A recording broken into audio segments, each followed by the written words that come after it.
Hello everybody, welcome back to Rowan Town. It's been a while since a bit of face to camera stuff, but here I am. It's the end of October in 2021. The layout is kind of slowly progressing, but it's not just progressing as fast as you like. And now that it's kind of end of October, I'm in a garage. It's getting slightly colder and it gets slightly damper in here, although it's pretty well insulated. I think things will take a little bit longer to do. I spend less time in the garage. This video is looking at ballasting. Now there's been a lot of videos already about ballasting, which I expect most of you have seen. So I'm taking inspiration on this one from people like Charlie from Chadwick and the Everyard Junction. I've forgotten the guy's name, but Everyard Junction does a lot about ballasting and weathering. These videos will be relatively short because I've noticed from, like, I'm going to say this, the classic YouTube analytics, that a lot of people only spend 6 minutes watching videos. And if you're putting 30-minute videos together, well, there you go. But those who do subscribe, thank you very much. Those who comment, again, thank you very much. And those who are watching this who haven't subscribed, then please do subscribe now. It's one of these sides, I can't quite remember. Don't forget to hit the notification bell as well to be notified every time I post a video. As I said, the video is all about ballasting, but I'm going to take it slightly differently. I'm going to be looking at different types of ballasting techniques. What do I mean by this? Well, I'm going to look at Deluxe Materials Ballast Magic. I have absolutely no idea what this is like, but we will find out. Now, it's cost me about £16 for this little container. I'm also going to compare it to the classic method of watered down PVA. God. And this one, this is from Wicks. I think it cost me £11 for 5 litres of PVA, which is going to be heavily watered down. So for those of you who are new to model railways, then what do you also need to be successful at ballasting? Well, one of these little gizmos is quite handy. It allows you to run it across the track and the ballast falls out. That's really useful stuff.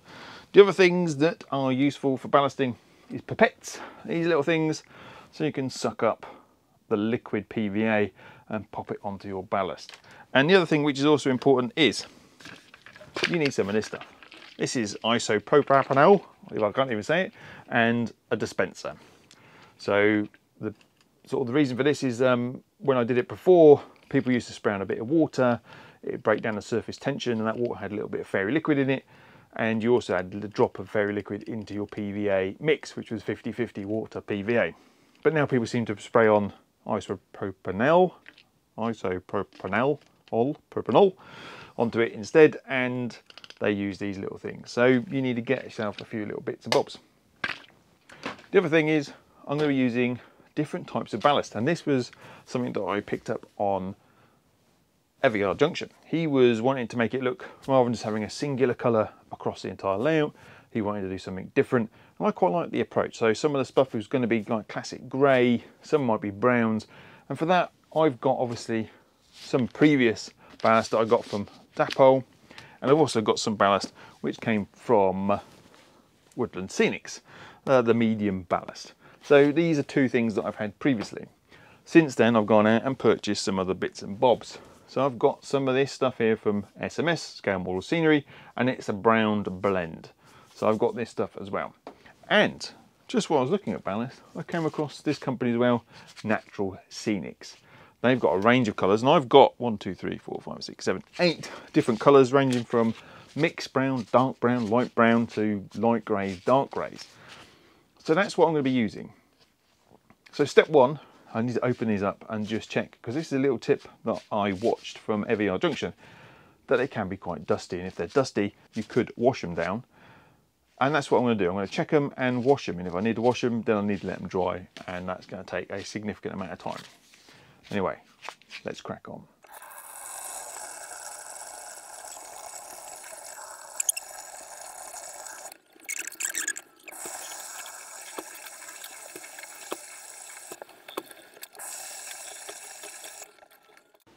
So our ballast is now dry, and from what I understand reading the instructions of this Ballast Magic, is that it's a 1:7 mix ratio. So I'm assuming that means I can fill this little cup up to about 60 plus 10, making it 70. So that's 30. Put another 30 in, not quite. Another 30, and now I just need 10. A bit too much. Still a bit too much. So that's 70 ml, and then this stuff here, the actual Ballast Magic, I need 10 ml of. Now this is a really fine powder, so I just need 10 ml of this.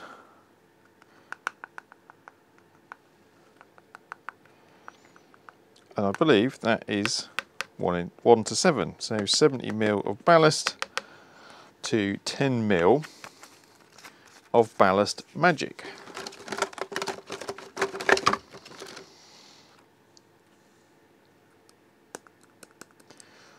Like so. Now, from what I understand, I just need to give that a really good mix and then it's ready to use.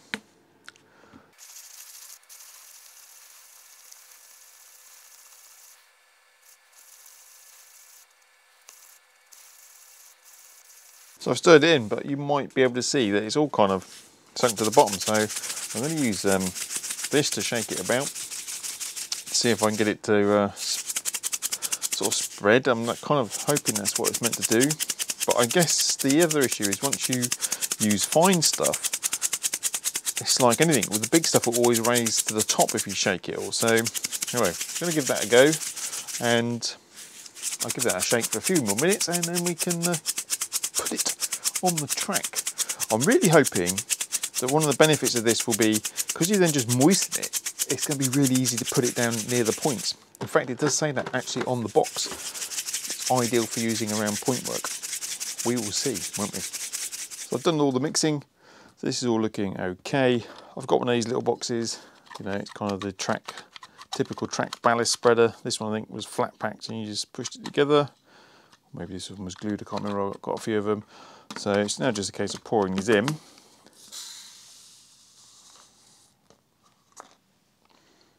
Like so, and running it across the track.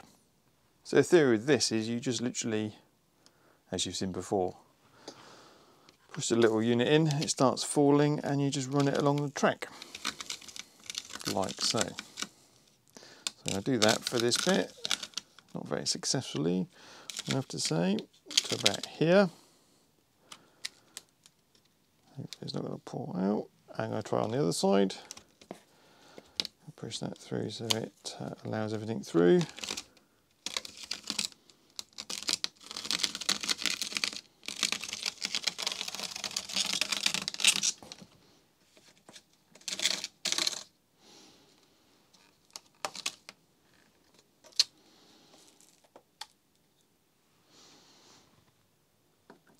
And so far, so good. So now it's basically running it around and tapping it now. I've got some massive gaps around here, so I'm going to have to manually spread some of this stuff in, I think, because it's obviously not put it in some places, but that's fine because that's going to be in the centre anyway. The biggest bits are going to be doing the point work. These are the bits that is making me the most nervous. I'm going to get a little soft brush. I know some people just tap it with a spoon, and I will get one of those as well and give that a shot.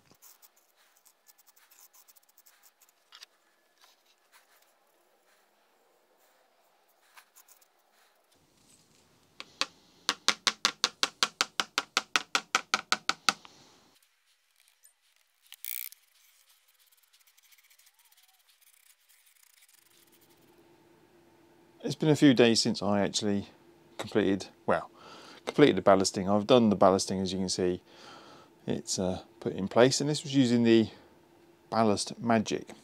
And to be honest with you, I've been quite impressed with it, because although I'm running in a garage and it does get a little bit damp, the actual ballast is actually set in place. It's not rock hard like PVA glue would be, but at the end of the day, this isn't going to be moving. It's not a display. It's not going to events for people to see, so it's not going to be carried upside down and stuff like that.